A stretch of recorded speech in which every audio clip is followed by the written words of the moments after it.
तो hello students, आज हम अपना नया चैप्टर 6 अकाउंटिंग इक्वेशन स्टार्ट करने जा रहे हैं। ये बहुत ही महत्वपूर्ण इम्पॉर्टेंट चैप्टर है और ये आपका फर्स्ट। अब तक हमने जो बाकी चैप्टर्स पढ़े थे वो थ्योरी के थे, जिसमें आपने बेसिक जो टर्म्स थी अकाउंटिंग की वो समझी थी, बेस समझा था। अब यहाँ से आपको बहुत ही मज़ा आने वाला है इस चैप्टर से, क्योंकि यहाँ से जो चैप्टर्स हैं वो प्रैक्टिकली स्टार्ट हो गए हैं। तो चलिए आज हम अपना प्रैक्टिकल का first chapter accounting equation start करते हैं। देखिए, इस चैप्टर का नाम था अकाउंटिंग इक्वेशंस।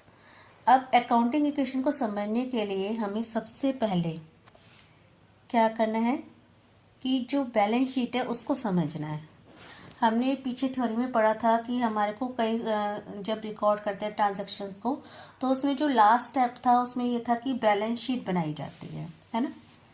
तो बैलेंस शीट एक स्टेटमेंट होती है, ये अकाउंट नहीं होता, फाइनल स्टेटमेंट होती है। तो कुछ इस टाइप से होती है ये। इसमें जैसे कि आप देख पा रहे हैं ये टी शेप में होती है और एक तरफ कैपिटल और लायबिलिटीज लिखी जाती हैं, सेकंड साइड पे एसेट्स लिखी जाती हैं। अब कैपिटल देखिए, जैसे ही मान लो कि कोई कंपनी में पैसा लगाता है, कोई भी पार्टनर लाता है तो वो उसको कैपिटल कहलाती है, ठीक है। तो इससे क्या होता है, कंपनी की कैपिटल इस साइड लिख देते हैं हम, कैपिटल साइड आ जाती है, और वो कैश लाते हैं तो कैश हमारा कंपनी का एसेट बन जाती है। अब कैपिटल को हमने लायबिलिटी साइड क्यों लिखा है, वो इसलिए लिखा है क्योंकि जैसे कि हमने पढ़ा था, कंपनी और जो ओनर होता है दोनों की एग्जिस्टेंस डिफरेंट समझी जाती है इसमें। तो जो भी पैसा ओनर लाया है कंपनी के लिए, कल को जब कंपनी बंद होगी या कुछ है तो कंपनी को वो पैसा ओनर को वापस करना पड़ेगा। तो वो एक तरह से कंपनी के लिए लायबिलिटी है जो ओनर पैसा लाया है। अब इसी तरीके से मान लीजिए उस कैश में से हमने कुछ फर्नीचर खरीदा।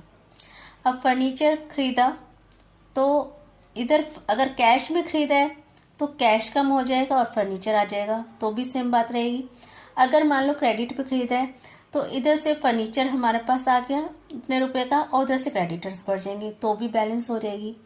इसी तरह से ये जो दोनों साइड से हमेशा बैलेंस रहती हैं, ठीक है। इसलिए इन दोनों का टोटल जो है हमेशा इक्वल रहता है। जैसा आप देख पा रहे हैं दोनों साइड इक्वल है, 1,40,000 1,40,000। तो इस यहीं से हमारी इक्वेशन बनी है assets equal to capital plus liabilities, यानी कि जो एसेट्स होते हैं कंपनी की वो हमेशा जो कैपिटल होती है और जो कंपनी पे लायबिलिटीज होती हैं उसके बराबर होता है हमेशा। किसी भी कंपनी का जो बैलेंस शीट होती है वो उसका आईना होती है कि जो कंपनी है उसकी आज की तारीख में, ईयर एंडिंग में उसकी छवि क्या है, कंपनी किस तरीके से चल रही है। ऐसा नहीं है कि कंपनी में सेल्स ज़्यादा है तो वो अच्छी होगी, नहीं, कंपनी की एसेट्स कितनी है उस टाइम पे, कितना पैसा है कंपनी के पास, वो ये दिखा, उससे पता चलता है कि कंपनी की स्थिति सिचुएशन कैसी है। तो assets equal to capital plus liabilities, ये हमारी अकाउंटिंग इक्वेशन है जिसके ऊपर हम आज काम करेंगे। इस इक्वेशन को करने के लिए हमारे पास 3 रूल्स हमें फॉलो करने हैं हमेशा। फर्स्ट है every transaction always must effect at least 2 account. जो भी ट्रांजैक्शन होगी हमारी वो कम से कम 2 अकाउंट्स को इफेक्ट करेगी। जैसे मान लीजिए अभी मैंने फॉर एग्जांपल दिया था, मान लो फर्नीचर खरीदा गया है। जब फर्नीचर खरीदा गया, अगर वो कैश से खरीदा गया तो 2 अकाउंट कैश और फर्नीचर को इफेक्ट करेगी। अगर वो क्रेडिट पे खरीदा गया है तो हमारे क्रेडिटर्स बढ़ जाएंगे और फर्नीचर आ जाएगा, तब भी 2 को इफेक्ट करेगी। तो हमेशा ये रूल रहेगा कि कोई भी हम एंट्री करते हैं तो 2 अकाउंट्स तो एटलीस्ट इफेक्ट होंगे। Second, always this equation will remain equal और बैलेंस्ड बोथ साइड, और ये इक्वेशन हमेशा दोनों साइड इसकी इक्वल रहेंगी। थर्ड है, यदि हमारी इनकम होती है या प्रॉफिट होता है किसी भी ट्रांजैक्शन से तो उससे क्या होगा, हमारी कैपिटल बढ़ेगी, और यदि इसका अपोजिट एक्सपेंसेस होते हैं या लॉसेस होते हैं उससे हमारी कैपिटल कम हो जाएगी, ठीक। तो चलिए हम आगे अकाउंटिंग इक्वेशन से क्वेश्चन कैसे करने, हमने इसका एक एग्जांपल लेके चल रहे हैं नीचे साइड में, जहाँ पे हमें ट्रांजैक्शंस दे रखे हैं नीचे और ऊपर हमने assets equal to capital plus liability जो कि हमारी अकाउंटिंग इक्वेशन है वो लिखी है। अब एसेट्स में क्या क्या हो सकते हैं? कैश हो सकता है, बैंक, फर्नीचर, है ना, स्टॉक, डेटर्स, बिल्डिंग,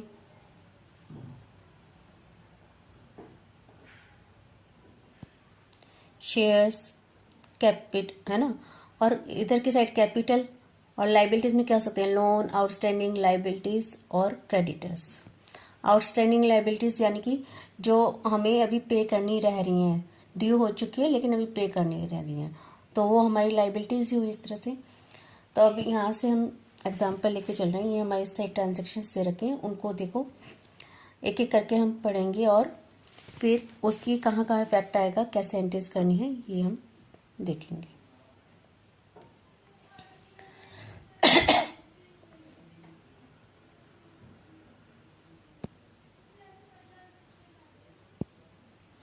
देखिए, फर्स्ट है Amit started business with 10,000 rupees capital.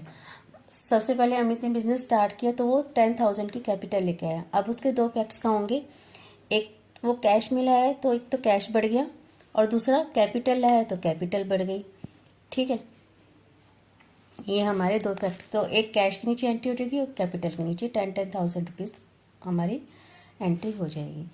Second जो हमारे पास ट्रांजैक्शन है उसमें है Amit purchase building for rupees 2,000 on cash. अब जब उसने बिजनेस स्टार्ट करने की कैपिटल लेके आया तो उसे बिल्डिंग चाहिए, तो उसने 2,000 की बिल्डिंग कैश पर खरीदी।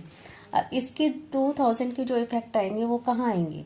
एक तो कैश कम हो जाएगा, ठीक है, और दूसरा 2,000 से बिल्डिंग बढ़ जाएगी। तो प्लस 2,000 भी किया है हमने और माइनस 2,000 भी किया है एक ही जगह पे एसेट्स के नीचे, तो दोनों का बैलेंस इक्वल रहेगा ना। तो अब 10,000 में से 2,000, 10,000 में से 2,000 जो है, जो हमारा कैश निकल गया तो हमारे पास कैश कितना बचा? 8,000, और इधर 2,000 की बिल्डिंग आ गई, और ये 10,000 हमारे पास इधर कैपिटल है। क्लियर? अब अगला जो हम पढ़ेंगे, अब उसने आगे क्या किया? ही परचेज, जब वो बिल्डिंग आ गई तो उसको गुड्स चाहिए। ही परचेज गुड्स ऑन क्रेडिट। उसने ₹1,000, उसने जो गुड्स हैं वो 1,000 क्रेडिट यानी उधार पे गुड्स खरीदे। अब उधार पे खरीदे हैं तो उससे हमारे क्या बढ़ेंगे? क्रेडिटर्स, लाइबिलिटी बढ़ेगी। तो एक तो यहाँ पे लाइबिलिटी बढ़ गई, ठीक है, 1,000 से, और दूसरा यहाँ पर क्या हुआ? गुड्स यानी कि स्टॉक 1,000 से इंक्रीज हो गया। दोनों साइड देखिए, लेफ्ट हैंड साइड भी और राइट हैंड साइड भी 1,000 बढ़ गए, तो इक्वेशन बैलेंस हो गई हमारी। तो अब इसका नीचे एक देखो 8,000 यहाँ पे, ये 1,000 ये हो गया, 2,000 के ये आ गए, 10,000 की कैपिटल आ गई, और 1,000 से यहाँ पे हमारी लाइबिलिटीज इंक्रीज हो गई थी। अब देखिए अगली transaction, goods costing ₹500 sold for 1,200 rupees on cash. जो हमने अभी गुड्स परचेज किए थे वो उनमें से 500 रुपये के जो गुड्स हैं हमने सोल्ड कर दिए 1,200 रुपये में ऑन कैश, और वो भी कैश में। तो इससे हमारी देखो कहाँ का इफेक्ट है? एक तो 1,200 रुपये का से कैश बढ़ जाएगा, ठीक है, 1,200 रुपये से कैश बढ़ गया क्योंकि कैश आ गया हमारे पास 1,200 रुपये। 500 रुपये के स्टॉक बेचे हमने तो 500 रुपये से स्टॉक कम हो गया, ठीक है। और जो इन दोनों का डिफरेंस है इसमें हमें प्रॉफिट हुआ क्योंकि 500 के हमारे को पड़े थे वो गुड्स और हमने 1,200 के बेचे, तो 700 रुपये प्रॉफिट हो गया। अब जब हमने ऊपर 3 रूल्स पढ़े थे तो उसमें बताया था कि यदि हमें प्रॉफिट होता है तो हमारी कैपिटल बढ़ती है उस प्रॉफिट से। तो इसलिए हमारे जो इसका जो डिफरेंस है 700 रुपये का जो प्रॉफिट है वो हमारा कैपिटल में ऐड हो जाएगा। ये हो गया 700 रुपये।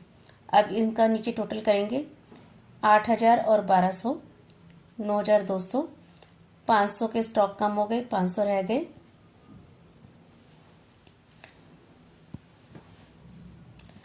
2000 ये आ गए, 10,000 में 700 रुपये कैपिटल बढ़ गई, 10,700 गई और ये क्रेडिटर्स 1000। अब अगली ट्रांजैक्शन देखिए, रिसीव्ड कमीशन 2000 रुपीज़।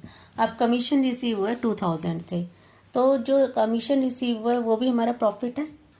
ठीक है, जैसे हमने ऊपर प्रॉफिट क्या कहते हैं कि 700 प्रॉफिट हुआ था वो कैपिटल में ऐड हो गई थी, सेम तरीका यही है कि 2000 रुपये हमारे पास आए, एक तो कैश में बढ़ा, क्लियर, और दूसरा कैपिटल बढ़ जाएगी 2000 से क्योंकि ये प्रॉफिट है। तो एक तो कैश में बढ़ा और एक उसमें आ जाएगी, तो दो इफेक्ट इसके यहाँ आएंगे।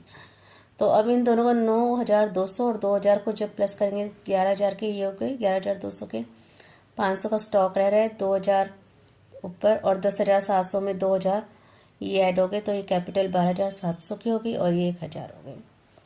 क्लियर। अब अगली जो हमारी एंट्री है, ट्रांजैक्शन हुआ है withdraw cash for personal use ₹500 कि जो ऑनर था उसने 500 रुपये अपने यूज़ के लिए कैश विदड्रॉ कर लिया, निकाल लिया फंड में से। तो एक तो इसका इफेक्ट कहाँ आएगा, 2000 से हमारा कैश कम हो जाएगा। अब 500 रुपये से एक तो हमारा क्या कम हो जाएगा, कैश कम हो जाएगा क्योंकि उसने विदड्रॉ कर लिया। दूसरा उसकी कैपिटल कम होगी, अगर उसने विदड्रॉ किया है तो वो भी तो बिजनेस के लिए हानि है। तो जो जैसे प्रॉफिट को हम कैपिटल में ऐड करते हैं ऐसे लॉसेस को हम कैपिटल में से माइनस करते हैं, तो जो हमारी तो उसकी कैपिटल 500 से कम हो जाएगी। दो इफेक्ट इसके यहाँ आएंगे। तो 11,200 में से 500 लेस करके 10,700, ये 500, ये 2000, 12,700 में से भी यहाँ 500 माइनस लेस हो जाएंगी, 12,200 और ये 1000, ये आ जाएगा टोटल। अगली जो ट्रांजैक्शन है वो है हमारी पेड सैलरीज। कितनी पेड की हैं, 500 रुपये। 500 रुपये की हमने सैलरीज पेड की हैं। अब जब सैलरीज पे की हैं तो वो भी हमारा एक क्या है, लॉस है बिजनेस के लिए, एक तरह से खर्चा है। खर्चों को भी, चाहे खर्चे हैं चाहे लॉसेस हैं, उनको हम कैपिटल में से माइनस करते हैं। अब 500 रुपये की सैलरीज पे की तो इसके दो इफेक्ट आए कि एक तो 500 रुपये से कैश कम हो गया, दूसरा 500 रुपये से क्योंकि ये खर्चा है तो हमारी कैपिटल कम हो जाएगी। ठीक है, कम करके हम इनका नीचे निकालेंगे। ये हमारे 10,700 में से 500 लेस होके कैश इतना रह जाएगा, ये 500, ये 2000, ये 12,200 में से 500 लेस होके 11,700 रह जाएगी और ये 1000 के जो क्रेडिटर्स थे वो है हमारे। अब नेक्स्ट है सैलरीज आउटस्टैंडिंग ₹500। जो सैलरीज हमारे को भी देनी रह रही हैं आउटस्टैंडिंग है वो है हमारी 500।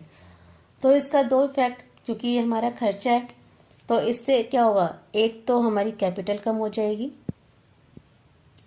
और दूसरा आउटस्टैंडिंग है तो ये हमारी लाइबिलिटीज बढ़ गई है 500 की, तो ये लाइबिलिटी साइड में ही 500 रुपये आउटस्टैंडिंग लाइबिलिटीज में आ जाएंगे। ठीक है, ऐड हो जाएंगे। तो फिर वही इसका ये 200 पर से 500, 2000, 11,700 में से 500 लेस होके 11,200 रह जाएंगी। यहाँ पे कैपिटल हमारी, ये आउटस्टैंडिंग लाइबिलिटीज बढ़ गई और ये हमारे क्रेडिटर्स जो थे वो हैं। क्लियर। अब अगली हम ट्रांजैक्शन देखते हैं उसको कैसे करेंगे। Depreciation charge 200 on building. अब जो हमारे पास बिल्डिंग खरीदी थी या जो भी चीज़ खरीदी थी, बिल्डिंग थी, उस पर हमने 200 रुपये डेप्रिसिएशन लगा दिया। बिल्डिंग की कीमत हमेशा वही तो नहीं रहती, कम होती जाती है, उसी को हम डेप्रिसिएशन कहते हैं। तो 200 रुपये उस पर हमने डेप्रिसिएशन लगा दिया है बिल्डिंग पे। तो उससे हमारा क्या इफेक्ट आएगा, जब 200 रुपये हमने बिल्डिंग पे डेप्रिसिएशन लगा दी उसका इफेक्ट क्या आएगा कि एक तो 200 रुपये से हमारी बिल्डिंग कम हो जाएगी। ठीक है, और दूसरा ये हमारा लॉस है डेप्रिसिएशन। तो मैंने कहा था लॉस जो है वो कैपिटल में से माइनस होता है, तो कैपिटल में से भी 200 रुपये कम हो जाएंगे। अब वही नीचे इनको ऐड करोगे, 10, 200, 500, 2000 में से 200 माइनस करके 1800 की बिल्डिंग रह गई, 11,200 में से 200 माइनस करके 11,000 का हमारा कैपिटल रह गया ये 500 और ये 1000 के क्रेडिटर्स। अब अगली एंट्री देखिए, ट्रांजैक्शन देखिए, पेड टू क्रेडिटर्स 300 रुपीज़। हमने क्रेडिटर्स को 300 रुपीज़ जो क्रेडिटर्स थे हमारे वो हमने 300 रुपये के पे कर दिए। अब जब पे कर दिए तो उसके दो इफेक्ट कहाँ आएंगे, एक तो कैश कम हो जाएगा 300 रुपये, क्योंकि 300 रुपये हमने पे कर दिए। दूसरा जो क्रेडिटर्स थे हमारे पास 1000 के, वो 300 रुपये से कम हो जाएंगे। ठीक है, तो अब वही लेस करके 10,200 में से 300 माइनस करके 9,900, 9,900।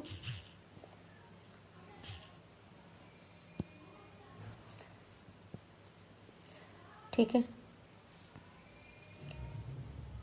ये 500 आ गए, ये 1,800, 11,500, 1,000 में से 300 हमारे क्रेडिटर्स कम हो गए तो ये बच गए 700। अगली जो ट्रांजैक्शन हुआ, इन्वेस्टेड इन शेयर्स 200 रुपीज़।